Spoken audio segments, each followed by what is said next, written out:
Well, good afternoon and welcome to Cattle Call. I am talking to you from Husker Harvest Days, which is wrapping up. And of course, Brad Kooima joins us with Kooima and Barlick out of Sioux Center, Iowa. As we look at what's been happening in these market trade, let's look at a few things. We know that the JBS fire in Grand Island, even though they were only closed for a day, how has that affected the trade this week for the cattle market? The South, are we finally seeing some catch up on their deals? And Kansas, how is Kansas and the cattle market all working out? We'll talk a lot about that and more. As Brad, we look at this JBS fire that started Sunday night, ended up being a 5 alarm fire, which meant nothing happened on Monday as they tried to clean up and start kind of limited capacity on Tuesday. How'd that affect the trade this week? Well, of course, as a trader or as a cattle feeder or anybody that's been around our market for the last couple of years, you hear the news and you go, you got to be kidding me. What next? Memories of the Holcomb fire and the impact that had on the market, of course, raced right to, everybody's got their heart in their throat, right? Fortunately, thankfully, this fire was contained to the rendering part of their building, and they were able to be back to only losing basically one and a little bit of the next day, but for the most part, just one day. But of course, the anxiety in the futures market in particular had us sharply lower right out of the chute there on Monday. We did recover some, and we did have a pretty solid up day Tuesday when we did find out that they were back to normal. But more or less normal anyway. I couldn't help but be reminded again of something I told the young guys in here when they started, and I kind of remind different customers when you're talking about general risk management. Unfortunately, every night when you go home, there's something that can happen that can have that can impact the cattle futures that they could go limit down. I don't remember the last time something happened to make us go limit up. There's probably been a few, but my point is, it seems like the market right now is so fragile, and we've had, what's with these fires anyway? I've done this 41 years. I don't remember having a fire at a packing plant being even talked about. Now, whatever. Anyway, it is what it is, and so I guess the anxiety of every time, what next, right? COVID. Variant of COVID gives a fair level of anxiety for all of us cattle traders and cattle feeders. We've been waiting for the South to say they're totally cleaned up. Are we there at this point? Like we've been waiting since the Holcomb fire, right?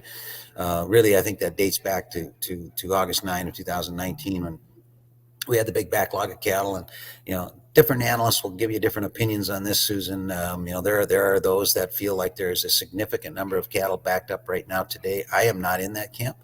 Are we super current? No, I don't mean to pretend that either. We've got cattle, but I think we're gaining, and I don't think that we are as far backlogged as what some of the other analysts might say. I think that the supply of cattle has been overstated, basically, and that gives me a little bit of hope. Now, the entire spring, we were sitting up here, tight numbers in the north. I told people that there were times this summer that we were as tight on numbers in my backyard as we were in 2014.